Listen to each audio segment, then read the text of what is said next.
اب میں انتہائی ادب سے درخواست گزار ہوں محترم المقام عزت مآب جناب ناصر شیرازی صاحب ڈپٹی سیکرٹری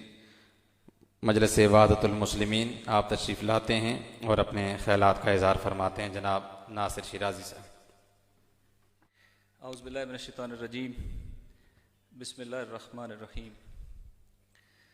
یا ایھا النفس المطمئنہ ارجعی الی ربک راضیۃ مرضیہ فادخلی فی عبادی وادخلی جنتی۔ سب سے پہلے میں جماعت اہل حرم کے سربراہ جناب مفتی گلزار احمد نعیمی صاحب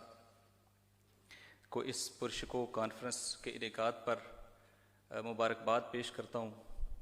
اور چند عرائض جن میں سے ایک یہ کہ خود جو ان کا نام ہے جماعت اہل حرم، حرم جیسا کہ حرم کہتے ہی ایک گھر کا مفہوم اس کے اندر آ جاتا ہے۔ حقیقت یہ ہے کہ مفتی صاحب نے ایک گھر کا سا ماحول تمام اسلامی مکاتب فکر کے لیے بنا دیا ہے، اور جماعت اہل حرم کے اجتماع کے اندر جہاں جو ہماری مذہبی اکائیاں ہیں وہ بھی یہاں پر اس وقت اکٹھی ہیں، اور بڑی ایک انٹرسٹنگ فنامنا یہ ہے کہ جیسا کہ ایک ٹائٹل کربلا کا قرار دیا گیا کہ حب الحسین یجمعنا، حسین ابن علی علیہ السلام کی محبت نے ہمیں اکٹھا کر دیا۔ آج جناب فاطمۃ الزہرا سلام اللہ علیہ کی محبت اور عقیدت میں یہاں سٹیج پر ہمارے معزز جو سیاسی طور پہ مخالفین ہیں وہ بھی سیدۃ النساء کی محبت کے اندر یعنی نبی اکرم کی عشق کے اندر یہاں پر اپنا اظہار خیال کرنے کے لیے اکٹھے ہیں، اور یہ ایک وحدت کا بہت عملی نمونہ اور عظیم الشان کانفرنس ہے انشاءاللہ۔ یہ بھی عرض کروں گا جیسا کہ مفتی شریف ہزاروی صاحب بھی کہہ رہے تھے کہ مختصر وقت میں اور جناب سیدہ کے بارے میں بات چیت کیسے کریں۔ میں یہ عرض کرتا ہوں کہ وقت بہت طویل لے لیں تب بھی یہ کام نہیں ہو سکتا ہے، اور یہ کام تو اللہ نے کیا ہے، ان کی مدح و ثنا اس نے بیان کی ہے، اس کے لیے احادیث ہیں، اور ہم تو شاید اس کی تفسیر کرنے سے بھی قاصر ہیں۔ یہی کر سکتے ہیں وہ جو کہا گیا ہے کہ مثلا جناب یوسف علیہ السلام کے خریداروں میں ایک خاتون بھی شامل ہوئی جس کے پاس جسٹ وہ روئی کی گٹھی تھی، اور وہ لے کر ان خریداروں کی لسٹ میں شامل ہو گئی۔ لوگوں نے پوچھا اس سے یوسف کو تو خرید نہیں سکتے ہو، یہ اس کمپٹیشن میں کیوں شامل ہو رہی ہو؟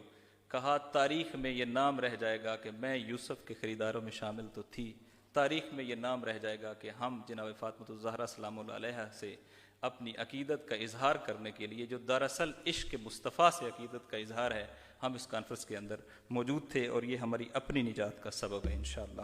مجھے واقعاً خوشی ہے کہ اس محفل کے اندر اہل بیت سے محبت کرنے والے شخصیات میں سے میں جن کو ذاتی طور پہ بہت قربت سے جانتا ہوں، خواجہ مدثر صاحب میرے ساتھ تشریف رکھتے ہیں، جناب فیصل کریم کنڈی صاحب بہت لطف فرمایا انہوں نے ماشاءاللہ، اور باقی سارے بزرگان تو موجود ہیں ہی ہیں، جناب ثاقب اکبر صاحب، جناب خود ماشاءاللہ پیر صاحب سے بھی آج استفادہ کرنے کا مزید موقع ملے گا۔ اور جیسا کہ یہ ایک مطالبہ چونکہ وہ حکومت کے اندر بیٹھے ہیں، اس وقت ایک مشکل ماڈل کی ہے، اور اس مشکل کو گورنمنٹ کا کام ہے حل کرنا، کہ ہماری ہاں خواتین کے لیے ایک ماڈل بنا دیا گیا ہے جو ویسٹرن ماڈل ہے، اور اس کے اندر وہ خود ایک مشکل کا شکار ہیں کہ ویسٹرن ماڈل جو ہے وہ تو خود ٹوٹ گیا ہے اپنے سوشل سٹرکچر کے اندر، تو اس کو کیسے آئیڈیلائز کرے، اور ایک جو روایتی ہے تو وہ روایتی خاتون کا تانا دے کے، جو ویسٹرنائزڈ ہیں وہ اس کا تانا دے کے، اور جو روایتی ہیں ان کو اس کے اندر کوئی چارم نظر آتا ہے تو وہ اس طرف جاتے ہیں، تو وہ دونوں کوئی اپنی اصل جو ہے اس پہ قائم نہیں رہ سکتے۔ جو حقیقی ماڈل اور آئیڈیل کوئی ہو سکتا ہے جس پر پاکستان کی سوسائٹی کو استوار کرنے کی ضرورت ہے، اور جس کی بنیاد پر ہماری سوسائٹی اپنی بہترین بنیادوں پہ کھڑی ہو سکتی ہے، وہ جناب فاطمۃ الزہرا سلام اللہ علیہ کا رول ماڈل ہے۔ اور اس رول ماڈل اور اس کے حوالے سے جتنی بھی نصاب کے اندر ایون ترامیم کرنے کی ضرورت ہے تاکہ ہم اس رول ماڈل کو عملی طور پہ بیان کر سکیں۔ ایک بات یہ بھی کہنا چاہوں گا کہ جیسا کہ ان کا نام جماعت اہل حرم میں نے بیان کیا ہے، مفتی صاحب سے مجھے خوشی یہ بھی ہے کہ مفتی صاحب بھی اسی تفسیر کے حرم کے قائل ہیں جس کے سب کو قائل ہونا چاہیے۔ آج یہاں ایک حدیث بار بار بیان ہوئی ہے اور بہت خوبصورت طریقے سے بیان ہوئی ہے، یعنی ہم جو حرم رسول اللہ صلی اللہ علیہ وآلہ وسلم ہے اس کے ایک ذرے کی حرمت کے لیے بھی اپنی جان قربان کرنا اپنے لیے افضل سمجھتے ہیں، ایک ذرے کی حرمت اس کے بھی قائل ہیں، لیکن ہم یہ سمجھتے ہیں کہ یہاں ایک پیرامیٹر بیان کیا گیا ہے، ممکن ہے نبی کو بعض مصلحتوں کی وجہ سے خاموش رہنا پڑے،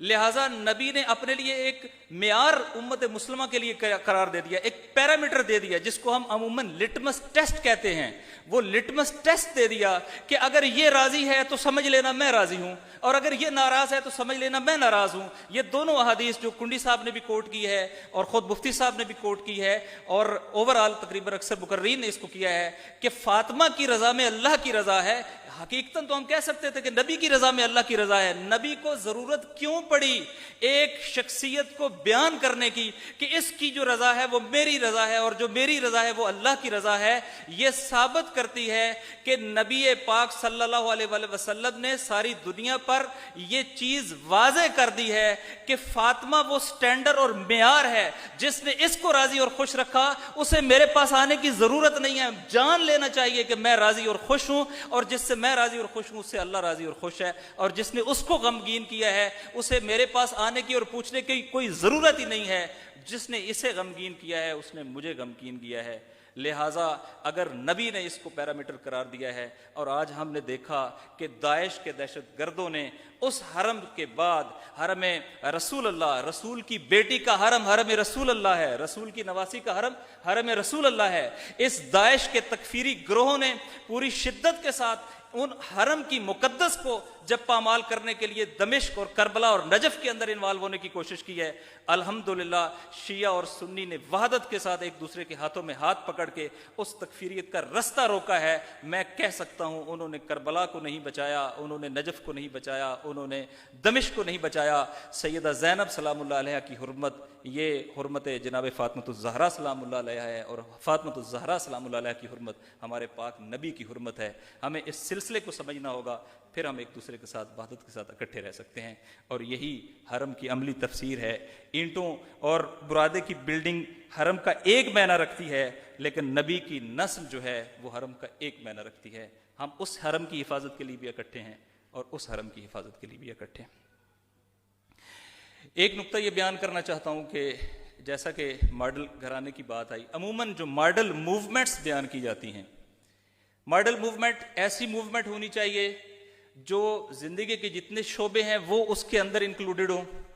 ایسی موومنٹ ہونی چاہیے کہ جس کے اندر جو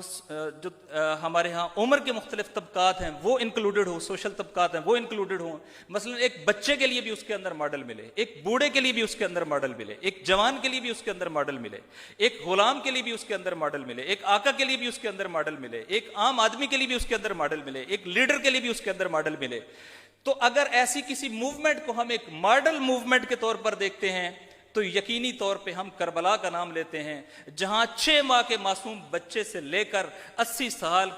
سال کے حبیب بن مظاہر تک سب کا رول معین ہے، جہاں ایک غلام سے لے کر حسین ابن علی کے آقا تک سب کا رول معین ہے، اور کس طریقے سے ایک سسٹمیٹک طور پہ اسلام کی حرمت کی حفاظت کرتے ہوئے یہ موومنٹ نظر آتی ہے۔ اگر یہ موومنٹ ماڈل ہے، اگر یہ موومنٹ آئیڈیل ہے، اور زندگی کا کوئی شعبہ نہیں کہہ سکتا عورتوں کو اس سے ماڈل نہیں ملتا، بوڑھوں کو اس سے ماڈل نہیں ملتا، پڑھے لکھے کو اس سے ماڈل نہیں ملتا، جوانوں کو اس سے ماڈل نہیں ملتا، نہیں، کربلا مجموعہ ہے، ہر چیز کا تحریک کربلا کے اندر جو ہے وہ ماڈل ملتا ہے۔ جب کربلا ہر چیز کا ماڈل دیتی ہے، ہمیں دیکھنا پڑے گا کہ کربلا والوں کی تشکیل میں کس ماڈل کا عمل دخل ہے۔ جب آپ اوپر جائیں گے تو پھر آپ کو ایک ماڈل گھرانہ نظر آئے گا، جہاں ایک ہستی اس ماڈل گھرانے میں محور کا رول پلے کرتی نظر آئے گی۔ وہ محور ایسے وسطی رول ہے اس کا کہ اس سے اوپر جو اس کے بابا ہیں، جو اس وقت خاتم النبیین محمد مصطفیٰ صلی اللہ علیہ وآلہ وسلم ہیں، وہ ان کے حوالے سے بھی اپنی ساری ریسپانسبلٹیز ادا کرتے ہوئے نظر آتی ہیں،